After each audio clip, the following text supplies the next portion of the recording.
Nesse vídeo eu vou trazer para vocês se ainda vale a pena investir em Copasa, se a ação hoje realmente está barata, se estou comprando ou vendendo e qual o preço justo da companhia. Então vamos ao vídeo. Salve, salve investidores! Como é que vocês estão? Sempre lembrando que antes de continuar você clica no botãozinho vermelho de inscrever-se para ajudar esse canal, tá bom? E Copasa vem acumulando aqui uma queda de 27,54% nos últimos 12 meses. Se você pegar os últimos 5 anos, você está perdendo dinheiro. Claro que o gráfico considera os dividendos, o ajuste dos dividendos, mas não o reinvestimento dos dividendos. Então, reinvestir em dividendos, o que é essencial nessas empresas, você estaria positivo, mas veja que sem fazer isso você poderia estar negativo em 5 anos. É muito complicado isso com toda essa inflação que estamos sofrendo. Então, muita gente fica na dúvida se a empresa realmente está barata porque ela está caindo tanto. Principalmente porque nos últimos 12 meses ela caiu mais do que o dobro do que caiu o Sanepar, que caiu 12,21%. Mesmo assim, são quedas bastante agressivas para empresas pagadoras de dividendos e empresas de um setor perene como o de saneamento básico. Mas o que está acontecendo afinal com Copasa? Toda essa queda é justificada pelos resultados do quarto trimestre de 2021 e do primeiro trimestre de 2022. E aí os principais fatores foram bem resumidos aqui pela empresa. O resultado de 2021 foi afetado por itens extraordinários referentes ao programa de desligamento voluntário. Quando uma empresa quer demitir funcionários, ela chama todo mundo ali que se enquadra naqueles requisitos e faz uma demissão em massa e indeniza esses funcionários. Então isso aqui diminuiu o lucro da empresa. Devolução de tarifas determinadas pela ARSAI, que é a agência reguladora ali do setor de saneamento em Minas Gerais. E esse aqui é um problema local, não é setorial, por isso a Sanepar não sofreu nada com isso. Incremento da provisão para o processo trabalhista número tal. Então tem processo trabalhista no meio também. Então são problemas da Copasa, da empresa, não do setor. Mas também há dificuldades setoriais. Não bastasse tudo isso aqui que impactou negativamente os resultados, a gente viu que no estado de Minas Gerais a crise hídrica não foi tão forte, ao passo que no Paraná foi bem forte, e mesmo assim a Sanepar conseguiu manter seus resultados sólidos. Veja que os gastos com indenizações só do programa de desligamento voluntário foi de mais de 150 milhões de reais. A devolução determinada pela ARSAI a consumidores é da ordem de milhões também. Então são alguns milhões aí que atrapalharam os resultados da empresa, sendo que a totalidade da condenação da ARSAI é de mais de 130 milhões de reais, como divulgado pela empresa em outubro de 2021. Em relação ao processo trabalhista de um sindicato, a condenação gira em torno de 217 milhões de reais, conforme divulgado em dezembro pela empresa. Uma outra dificuldade aqui, e esta é setorial, é justamente a adequação ao novo marco do saneamento básico. Veja, em comunicado ao mercado de 17 de março de 2022, a empresa trouxe aqui que conseguiu comprovar parcialmente a sua capacidade econômico-financeira para a renovação dos contratos com os municípios de Minas Gerais, sendo que em 183 municípios a ARSAI decidiu que haveriam ressalvas ali que impediriam em tese as renovações. E aí a companhia está discutindo isso junto à ARSAI, recorrendo. Então isso aqui também impactou na cotação, porque o mercado ele precifica para o futuro. E aí, como há esse risco de redução de contratos, o mercado diz o seguinte: olha, isso significa que vai haver uma redução na receita da companhia. A companhia vai ter menos entrada de dinheiro ali dentro, de tal modo que nós devemos vender a companhia para que ela seja devidamente precificada. Claro que essa queda não significa que o mercado é racional, só significa que ele já está se antecipando, como costuma fazer. E o novo marco do saneamento diz ali no seu artigo 10b que os contratos em vigor das estatais ali, incluindo aditivos e renovações, bem como os novos contratos, estão hoje condicionados à comprovação de capacidade econômico-financeira da contratada, por recursos próprios ou por contratação de dívida, com a finalidade de viabilizar a universalização dos serviços na área licitada até 31 de dezembro de 2033. Ou seja, isso aqui complicou a vida das estatais de saneamento, além de abrir espaço para a iniciativa privada, costuma ser mais eficiente. Porque, além de exigir capacidade econômico-financeira para a manutenção dos contratos, o que está apresentando dificuldade para a Copasa, determina uma meta de universalização até 2033. Então essas empresas vão ter que investir cada vez mais. Daí a razão das empresas de saneamento estarem sofrendo é que elas nadaram de braçada até o novo marco. Hoje dificultou bastante, é mais competitividade, mais exigência, cumprimento de metas mais rigorosas. Então é óbvio que quem vai se beneficiar são os usuários, mas os investidores dessas empresas vão acabar encontrando mais dificuldade de ter resultados, pelo menos no curto e médio prazo. E dentro dessa perspectiva do novo marco de saneamento básico, a abertura do mercado de saneamento, a companhia está passando ali por alterações no seu conselho de administração, começando aqui no dia 20 de abril de 2022, o Conselho de Administração destituiu o Sr. Ricardo Augusto Simões Campos do cargo de Diretor de Desenvolvimento Tecnológico, Meio Ambiente e Empreendimentos da companhia. Então começou aqui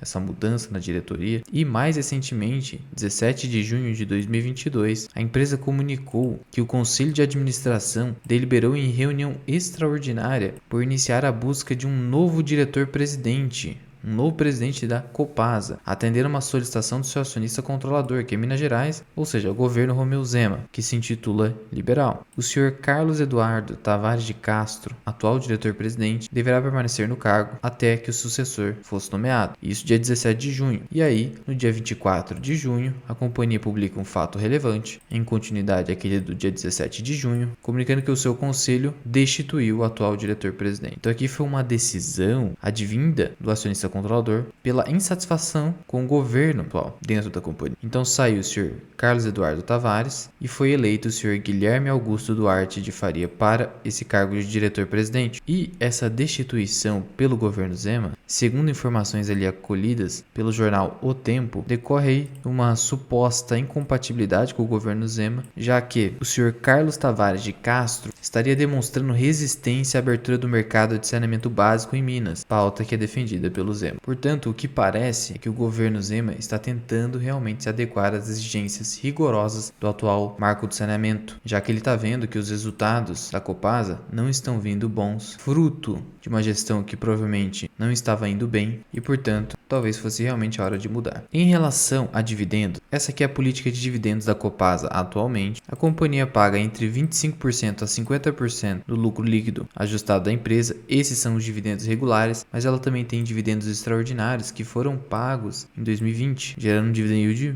bem alto, mas que decorre de não recorrentes, principalmente de créditos fiscais. Então ela pode pagar extraordinários ou dividendos regulares, com payout entre 25% a 50%. Para pagar os dividendos extraordinários, o múltiplo da dívida líquida corrente da companhia dividido pelo EBITDA, dívida líquida sobre EBITDA, acumulados 12 meses, deve alcançar o máximo de 2,10 vezes. E aí tem uma margem de 0,10 para cima quanto para baixo. Então no máximo 2 vezes aqui o EBITDA para justificar dividendos extraordinários. Só que neste ano os dividendos estão vindo bem parcos, como já era esperado, em razão ali daquelas dificuldades que eu trouxe para vocês. JCP do primeiro trimestre de 2022, apenas 33 milhões de reais aqui, gerando um yield de 8 centavos, ridículo. Isso aqui decepcionou muito os investidores. Aí mais um recente comunicado ao mercado não melhorou tanto assim, mas até que melhorou um pouquinho para 14 centavos. Acaba sendo 11 centavos líquidos porque é JCP. No final você tem aproximadamente 20 centavos até então anunciados em 2022. Já estamos em junho, mesmo nas cotações atuais com toda essa queda de mais de 25%, dá um yield de apenas 1,17%. Então, além de tudo, como os dividendos estão baixos, está havendo uma grande pressão vendedora pelos investidores que anteriormente tinham Copasa pelos dividendos. Eu mesmo reduzi minha posição. Não zerei posição, justamente pelo risco também de ficar girando carteira, afinal os grandes movimentos acontecem muitas vezes em poucos momentos da sua carteira, e aí se você não está posicionado você perde esse grande movimento, mas preferi reduzir posição também pelo custo de oportunidade de ficar ali apenas numa empresa que antes pagava bons dividendos e agora não paga mais. E veja que esses dividendos extraordinários de Copasa, que chegou a ter um dividend yield superior a 15%, decorre ali daqueles 820 milhões de reais pagos de uma só vez no ano de 2020, gerando um dividendo por ação de 6,48, um absurdo. E isso gerou aí então uma alta no preço das ações de 50% desde o crash até o topo aqui, mas mesmo se você pegar aqui desde maio mais ou menos, subiu pelo menos 20% e depois agora despencou bastante. E como eu antecipei para vocês, esse dividendo extraordinário com resultado também extraordinário decorre de créditos fiscais, inclusive reconhecidos pela Arsai. 2020 então, veja que o payout da companhia foi de 128%, superior ao lucro líquido registrado no ano. Por quê? Porque em 2019 o payout da companhia estava travado,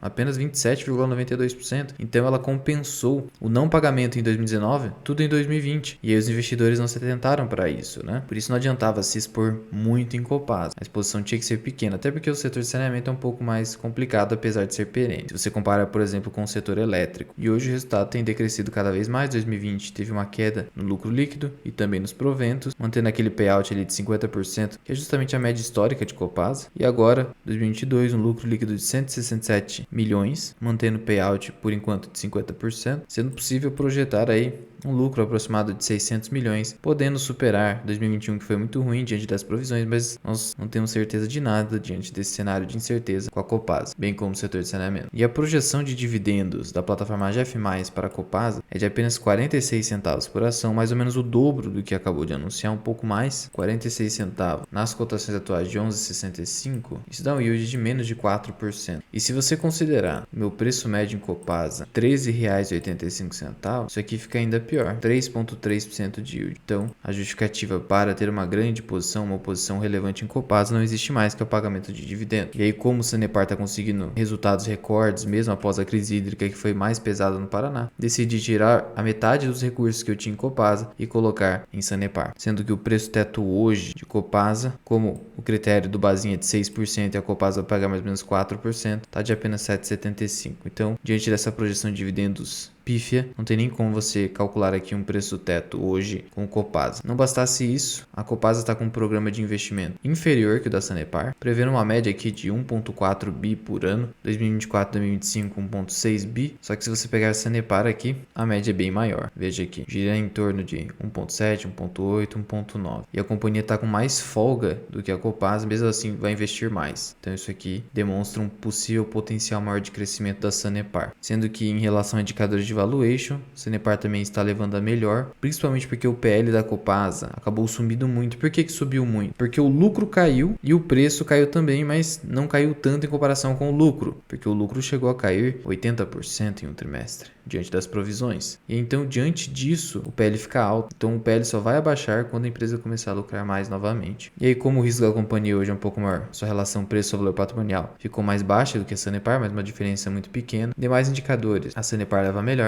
exceto o dividend yield, só que o dividend yield desse ano, a Sanepar vai ser a melhor. Esse 5,6% leva em conta os últimos 12 meses, ou seja, leva em conta também o ano passado, mas para esse ano, Copasa vai bater no máximo 4% e Sanepar uns 7%, como já trouxe no outro vídeo. Margem líquida hoje, Sanepar sola com folga a Copasa. Então, até por isso, se eu vou comprar Copasa, não vou comprar mais. O cenário tem que mudar muito para eu voltar a comprar Copasa, mas também não irei vender mais posição. Já fiz ali minha operação dividindo com o Sanepar, mas novas compras no setor de saneamento certamente é Sanepar. Não estou fazendo nenhuma recomendação. E se a ação de Copasa está barata, mesmo com toda essa queda, na minha visão não está barata. Ela está precificada hoje pelo mercado diante dos seus riscos. Mas o preço justo da empresa é justamente esse do mercado? Se você calcular pelo método Graham, você vai ver o seguinte. Se você adotar ali um índice Graham de 5 e não de 22,5, que é o proposto no livro dele, você vai pegar 5 vezes o valor patrimonial da ação vezes o lucro por ação, LPA, aplicar a raiz quadrada, você teria um preço justo de 10,77 em Copasa. Hoje ela custa 11,65. Agora eu concordo que um índice Graham de 5 é baixo, então adotando-se um índice Graham de 10, você vai multiplicar ali pelo VPA, tudo de novo, e pelo LPA. E aí você tem um preço justo em Copasa de R$ 15,23. Como hoje o cenário de Copasa é de incerteza, talvez fosse melhor você ser bem conservador no seu preço justo e ficar em no máximo aqui 12, 13 reais. Mesmo o preço médio hoje estaria acima de um preço justo em Copasa no cenário atual, mas tudo pode mudar, algo que a gente ainda não sabe. Por isso você precisa acompanhar a empresa trimestre por trimestre. Mas já vai deixando aqui nos comentários, o que você espera de Copasa? Você ainda está com a ação na carteira, aguardando ainda mais queda na empresa? Conta aqui pra mim da Mirai. Muito obrigado por ter ficado comigo até aqui. Eu sou o Luan, esse aqui é o canal Mirai Investing. Até o próximo vídeo. Fui!